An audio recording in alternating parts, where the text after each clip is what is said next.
Markets are down on Friday in what was a pretty positive and heavy week of trade. Traders and investors took profits as an all-tolerant Jerome Powell sent markets into a buying frenzy. So with rate cuts on the horizon, what happens next, and is there anything that can derail this market? Today, we discuss that and look at the stats of what normally happens before, after, and the start of rate cutting cycles, as well as market momentum. Can the momentum trend continue, or will the bears come out of hibernation? We answer all of that in today's video, so sit back, relax, let's roll the tape. Welcome everybody to the daily recap show where we talk about stocks and the financial markets. My name is Chase. If you like this video, please subscribe, hit that notification bell, like this video, and leave a comment for the algorithm. You know how it works. The more comments and likes you leave, the bigger this community gets. Let's get into it. Today was the mega cap trade. We had Nvidia, Apple, Google, Meta, Amazon all put up pretty good days. A fairly flat day for Microsoft, but a pretty big day yesterday, powering back some of those gains. And that was the theme of today. We had a very green day yesterday, and a lot of these stocks were just powering a lot of yesterday's losses, but we still held very key levels. And today was probably just a little bit of profit taking at the top, taking a bit of risk off towards the end of the week. People don't really like to hold into the weekend, especially if they've made a lot of gains like they have today. The S&P 500 up like 2% plus for the week. So all in all, a red day when you look at it like this, but it doesn't tell the full story for the week. Now looking at sector composition, now semiconductors, when Nvidia puts out a 3% day, they're going to outperform. Same here with XLC, when Google and Meta do really well, they're going to do well in the greater context of the market. We had the third best performing sector as utilities, but I wouldn't call it a defensive rotation. I would just call it was just a sector that was up on the day relative to every other sector being down. The worst performing sector was regional banks, GDX, real estate, and then financial. So a lot of cyclicals, miners, rate sensitive names not performing the best, but again, I just think it was a bit of profit taking a bit of risk off into the weekend from what was a very good week. Now let's actually hop on the chart.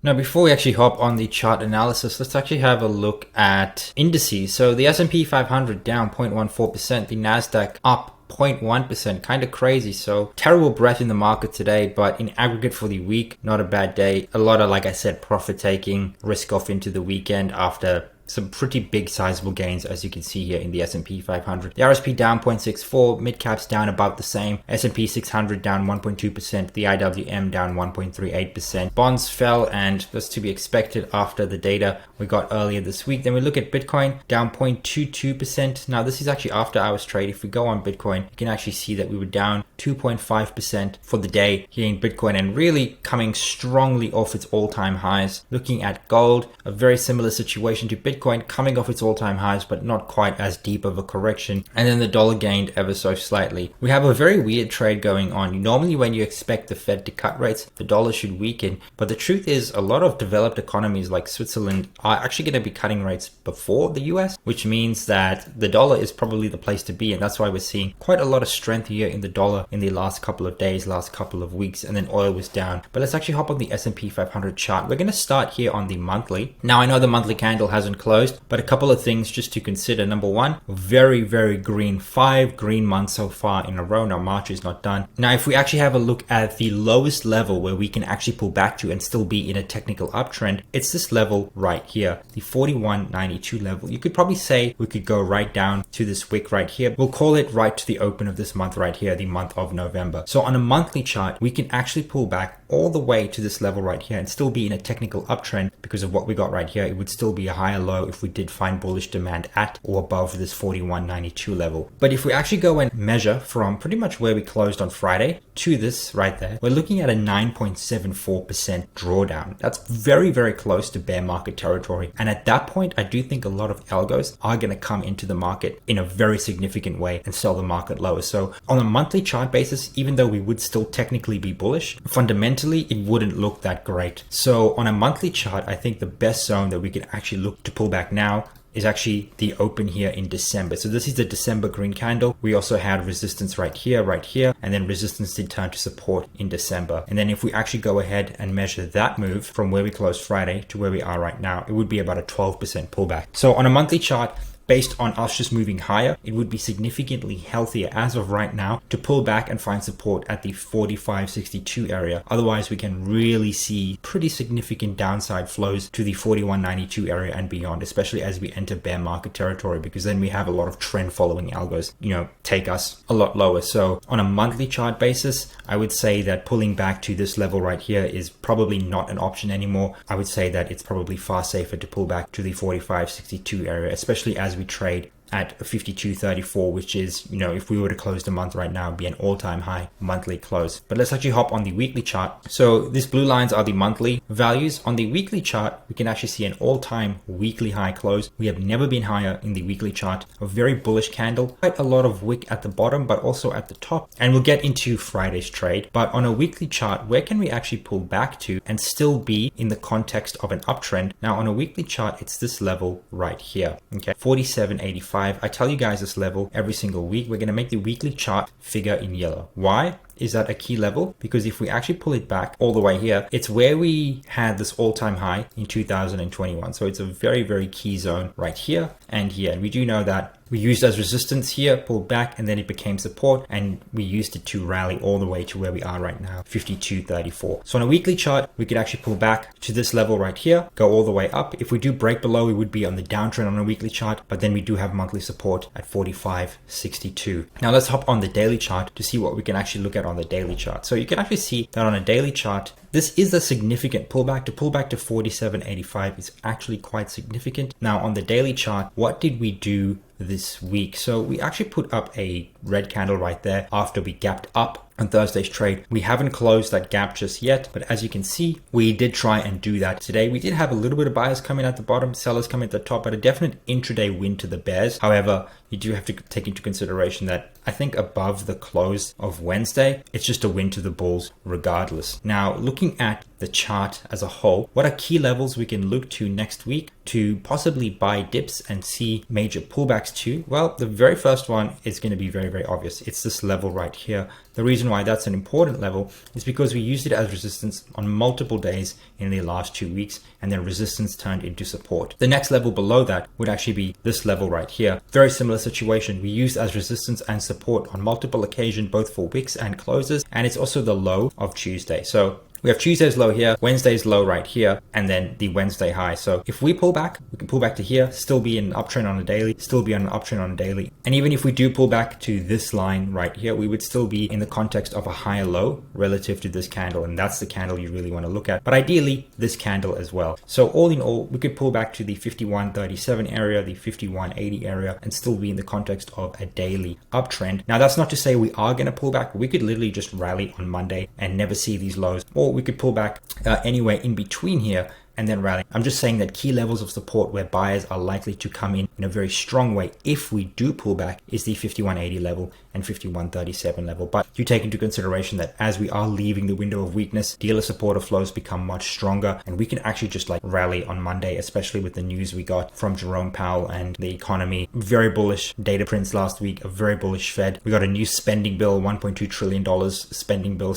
And that's going to provide a good supporting mechanism for the rest of this quarter and the second quarter into 2024. Now, looking at a couple breadth metrics, this right here is the advanced decline line. And you can see that as the S&P 500 has made this rally here in the week, the advanced decline line has actually followed it. And as we have pulled back in the last 2 days relative to the highs, we actually have pulled back in the advanced decline line. So all in all, the advanced decline line confirms the breakout here in the S&P 500. So what levels do we want to look to next week as possible targets to the upside? Well, let's assume we just kind of get a rally. What levels do you want to look to? Well, we're going to keep it very, very simple. The first one right here, this top level, 52.62. And then the next level is just going to be 5,300 flat. Those are the two levels we want to look at. If we could get up here, use as resistance, right? Then break, use as support. We can then go ahead, hit this 5,300 target, which is only about 1.25, 1.35% away. Definitely achievable in the week, all things considered. That being said, if we do actually pull back to here, I would still look at the 52.62 target, and even here 51.37. I would still eye 52.62 as a potential upside target for the end of the week. Very, very possible. We are in a momentum-based market, and momentum is still strong to the upside, and I wouldn't really short in this market. I would still buy dips, sell rips, and take profits along the way.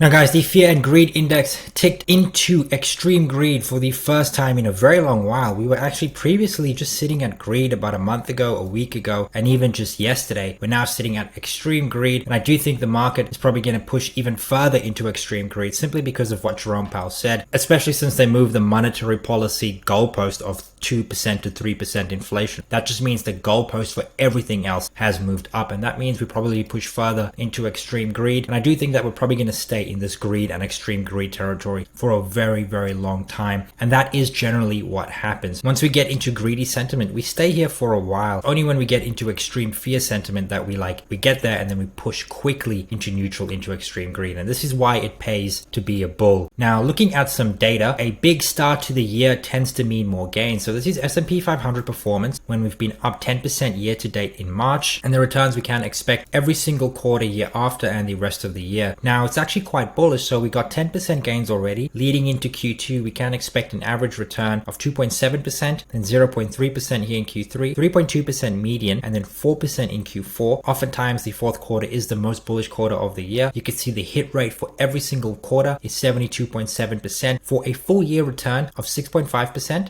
Average and 8.2% median. Now you might think, oh, these are not double-digit growth, it's not stellar, but paired with the fact that you're already up 10% and you're looking at a 16.5 to 18.2% return for the year with a hit rate of 90.9%. That's very, very bullish, and this just means more gains, very linear returns, and any dips you do get, you should buy for outsized returns relative to these end of year figures. Now let's talk about the economy. The latest Fed GDP Now data for Q1 is sitting at 2.1%. It's at about the blue chip consensus, sort of like the middle of the road as it is right here, and that's because the economy is doing really, really well. GDP Now is updated in real time, and it's based on the data that they get pretty much every single day. And you can see we're sitting at 2.1% GDP growth for the quarter, and that's really, really bullish. That is a bullish sign. Now, the reason why we're getting above trend GDP actually has to do with PMIs, or one of the reasons is PMIs. US manufacturing output is one of the only countries that's firmly in expansion territory after yesterday's PMI data. We can also see, however, that France, Germany, Australia, Japan, the rest of the world, their PMI data is actually ticking up as well, and that's what you want to see. So even though it's not in expansion territory, the UK is getting there, and you can see we are starting to tick up in a lot of these euro areas, and that's exactly what you want to see, because if you're not in expansion territory, you best be on the way there, and that's exactly what we're seeing with the rest of the world. And this is why GDP was revised upward at FOMC. The economy is doing really, really good. We could see that projected FOMC growth targets, real GDP went up from 1.4% to 2.1% for 2024, nominal GDP from 3.8 to 4.5. Now, in light of this, the LEIs, the leading economic index, has finally ticked up, although this isn't the conference board LEI, this is the Carson proprietary LEI, and I prefer this one over the conference board. The conference board puts a heavy weight on sentiment survey data. The Carson proprietary indicator puts a heavier weight on manufacturing output data and less of a weight on sentiment, and this is why it's super, super reliable. And it predicted every single recession here in 08, 09, 2020, but it didn't predict the recession we were supposed to have here in 2022, 2023. And this is a really reliable indicator as it stands right now, and something that I actually look at quite often when I do get the data. And what this data right here is telling us, is that the US economy is really, really strong. And a strong economy is really great for earnings. We got some commentary off the Beaufort trade desk here, and it just talks about global earnings, US earnings, and we're going to read a bit of it. The global earnings revision ratio improved in March from 0.75 to 0.76, but the ratio strengthened meaningfully in most locations outside of China. A version of the global ratio, excluding China, improved 0.82 to 0.9 during the month. With fewer earnings downgrades globally, the risk of a global earnings downturn appears to be disappearing. The improving global wave also points to a strengthening global earnings cycle, 77% correlation since 1988. A rising global earnings revisions ratio is a positive signal for equity markets. Average return 12 months later in the MSI AC World Index 10.3% next 12 months. Very interesting stuff. So earnings in the US is ticking up, earnings around the world is ticking up. We could see the earnings revision ratio remains the highest in Japan. Upgrades outnumbered downgrades in the US. The ratio improved in Europe. It was lower in China, however, and that weighed on emerging markets. But Asia Pacific, excluding Japan, it actually ticked up as well. Now let's have a look at Europe earnings because I have the data for it. So this is the stock 600, the 600 biggest stocks in the Eurozone, their earning growth rates. Now I do want to preface this, do take this with a grain of salt because of the number of constituents with estimates is not all there. It's only like 15 or 20% of the total number of constituents in the index. I don't know why the data is like this, but this is the best data I have access to, the most up-to-date data right now. So we are going to use it, and we can use it as a barometer. Now for the fourth quarter 2023, earnings came in at 0.4%, so slight growth. And for the full year 2023, the stock 600 reported 5.7% earnings growth. Actually beat S&P 500 for the full year, by the way. Now in Q1, earnings are expected to be negative 11.3%. These are year-over-year earnings, by the way. And then we see an uptick in Q2, Q3 of 1.4%, 7.8%. And based on the fact that earnings growth was still 5.7% in Europe and expected to tick up 1.4%, 7.8%, I do think Europe presents a fantastic opportunity for growth over the next 2 years, especially with where price to earnings forward multiples are positioned. Look at Europe right now. This is Europe and Europe ex granolas. 13.5% PE. You exclude the granolas, we're looking at a 12.6 PE. Now the granolas are just the 8 or 7 biggest stocks in Europe, stuff like ASML, SAP, Sanofi, just the big names, LVMH, Louis Vuitton, and these are very attractive multiples right here. Now I wonder if this is Europe excluding United Kingdom as well,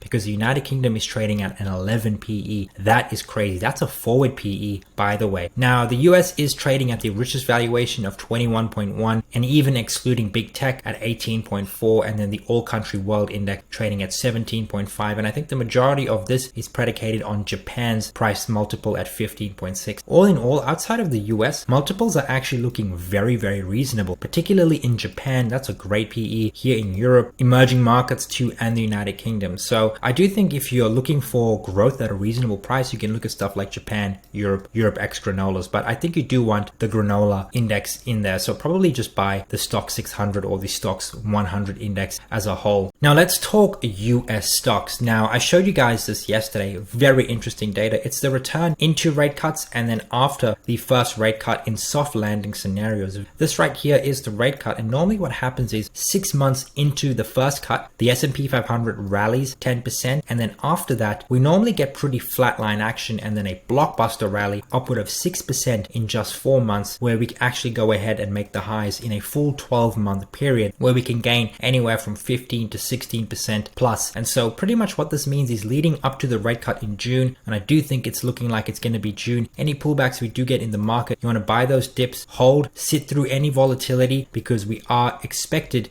to run a lot higher in the S&P 500, and that is what history tells us. At the same time, markets are not looking too frothy. This is ETF speculative short positioning, essentially leverage short ETF stuff like SQQQ, those type of ETFs. This is just their positioning in them, and normally spec short volume rises to about 60% at market bottoms and falls to about 20% at market tops. This is where we are right now. So things are not yet extreme, they're not yet frothy. What we want to see is this move down below or at this 20% region. Once we get there, then we can start to say, hey, things are looking pretty frothy. But as it is right now, positioning is not extreme just yet according to this data. You see this right here? This is 2022 data, as you can see right there. The 1st of the 1st, 2022, we were at 4,700. Speculative short positioning was very close to 10%, and we actually had that massive drawdown in 2022. We're not there yet. It probably means material upside into rate cuts for the rest of 2024. Now this is S&P 500 sector level bottom up target price versus closing price. And essentially what this is a bunch of analysts will go out and give their target earnings increases for each sector, healthcare, real estate, energy, etc. And then FactSet will group them all together, weighted accordingly to sector size in the S&P 500 to get an S&P 500 target. And right now, the bottom up target price for the S&P 500 based on a bottom up consensus is 7%, with the best performing sectors being healthcare, real estate, and energy in the next 12 months, and then materials, industrials, and financials performing the worst, but still positive returns nonetheless. So where does that actually leave us with price? Well, right now, or according to this data, we're sitting at 5224 in the S&P 500. That's the current price or when this data was derived from, and 7% upside would take us to 5589, and that would be a 7% material upside. So pretty much 5590, 5600 is the next 12-month upside we can expect from this market based on bottom-up expectations. So very, very bullish, and the market continues to be bullish. And the goalpost just got moved by the Fed, which means the goalpost for everything else also has to be moved, and that is especially true with the equity markets. But if you've made it up until here, thank you so much for watching. If you like this video, please subscribe, hit that notification bell, like this video, and leave a comment for the algo. Cheers.